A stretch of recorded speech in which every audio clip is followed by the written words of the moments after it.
이거 50bp를 인하했으니까 이거 또 우리가 모르는 뭔가 있는 거 아니냐? 근데 제가 보기에는 사실은 그런 건 아닌 것 같고요. 변동성이 약간 좀 심해지는 어떤 기운들? 그거는 길어봐야 뭐 한 갈 거다.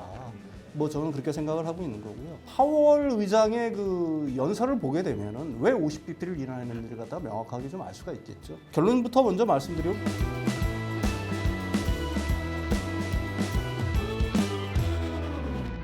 증시 저평가 해소를 목표로 한 코리아 밸류 지수가 시장의 새로운 관심사로 떠오르고 있습니다. 어떤 특징을 가지고 있고 어느 부분에 주목해서 투자하면 좋을지 살펴보도록 하겠습니다. 자, 윤석천 경제평론가님과 함께합니다. 안녕하세요. 네, 안녕하십니까? 자, 오늘 먼저 금리 이야기를 빼놓을 수 없을 것 같습니다. 네네네. 그래서 뭐 B컷을 단행을 했는데 네네. 이게 우리나라의 주식시장에 미칠 영향 그리고 앞으로의 우리나라의 경제에 어떤 영향을 좀 미치게 될지 한번 좀 말씀 좀 부탁드리겠습니다. 50bp를 인하를 했죠. 네. 사실 뭐 시장에서는 25bp를 갖다가 인하할 거냐, 50bp를 인하할 거냐 가지고서 이제 팽팽하게 사실은 갈렸었는데, 뭐 저는 개인적으로 그 50bp 인하를 갖다가 예상하지는 않았어요. 사실은 뭐 미국 경제가 생각보다 굉장히 좋은 상황이니까 뭐 GDP도 그렇고 실업률이라든지 아니면 뭐 지금 고용자 수라든지 뭐 이런 것들을 보게 되면 사실은 침체의 그림자를 갖다가 느낄 수는 사실은 없다. 근데 그래서 뭐 25bp 정도를 생각을 했는데 50bp 인하를 해서 저도 이거 깜짝 놀랐죠. 뭐 해석을 갖다 어떤 사람들은 그렇게 해요. 이거 50bp를 인하했으니까 이거 또 우리가 모르는 뭔가 있는 거 아니냐? 뭐 이런 식으로 이제 사실은 의심하는 분들도 있는데 사실 그런 분석들도 사실은 있어요. 근데 제가 보기에는 사실은 그런 건 아닌 것 같고요. 일단은 그 뉴스의 파라라는 게 일단 작동을 한 것 같아요. 사실 50bp를 인하를 했으면은 시장 입장에서는 그건 박수 쳐야 될 일이잖아요. 어떻게 보면 일종의 이제 보험성 금리 인하니까. 이제 그 박수를 쳐야 될 건데 그 호재에 이제 반응을 해서 사실은 일단 팔고 사실은 좀 상황을 지켜보자 어떤 이런 심리들이 작용하지 않았나 뭐 저는 개인적으로 그렇게 생각을 하고 있고요. 시장이 약간 좀 어떻게 보게 되면 좀 변동성이 약간 좀 심해지는 어떤 기운들 그거는 길어봐야 뭐 한 이틀, 3일 정도 갈 거다. 뭐 저는 그렇게 생각을 하고 있는 거고요. 일단 파월 의장의 그 연설을 보게 되면은 왜 50bp를 인하했는지를 갖다가 명확하게 좀 알 수가 있겠죠. 그러니까 결론부터 먼저 말씀드리면 보험성 금리 인하라고 얘기할 수가 있는 겁니다. 어떻게든지 고용을 갖다가 강한 고용 시장을 유지하는데 연준은 총력을 집중하겠다. 결국은 이제 핵심이 사실은 거기에 이제 어떻게 보게 되면 집중이 돼 있다라고 얘기할 수가 있는 거거든요.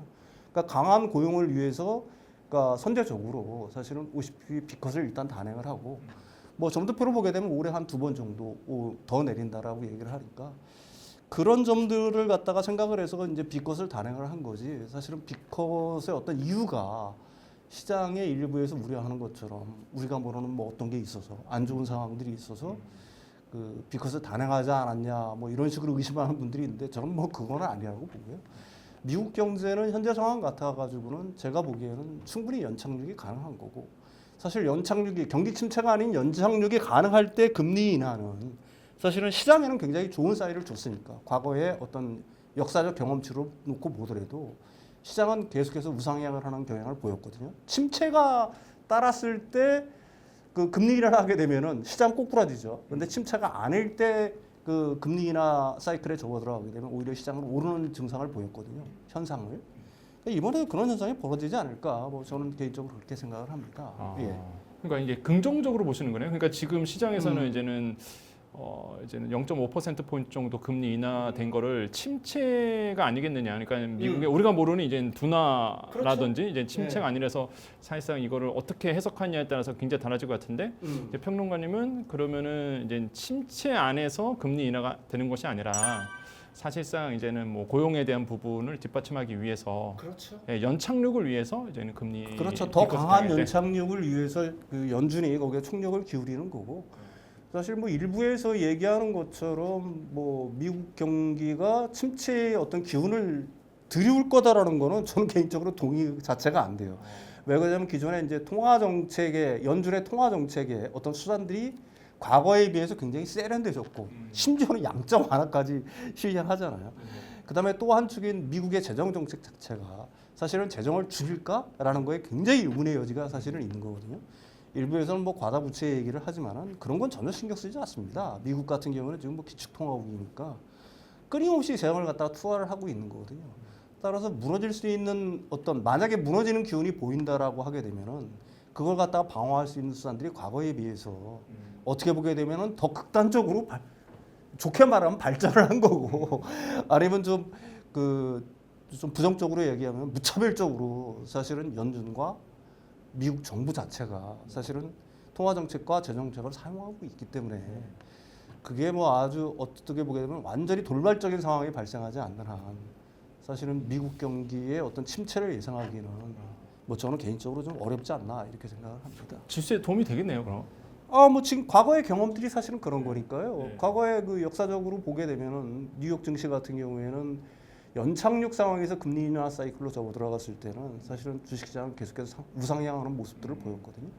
이번도 이제 거품 논란들이 굉장히 많지만은 어쨌든 뭐 당분간은 순환매는 가능하겠죠. 가령 뭐 지금 대형 기술주에서 사실은 중소형주, 소형주 같은 경우는 좀 그렇다고 해도 중형주 위주로 이제 좀 시장이 어느 정도 가다가 다시 기술주들이 어느 정도 조정을 받아가지고 적당한 PER로 가게 되면 다시 기술주가 강세를 보이지 않을까. 뭐 저는 그렇게 개인적으로 생각을 합니다. 시장에서는 그런 말을 하더라고요.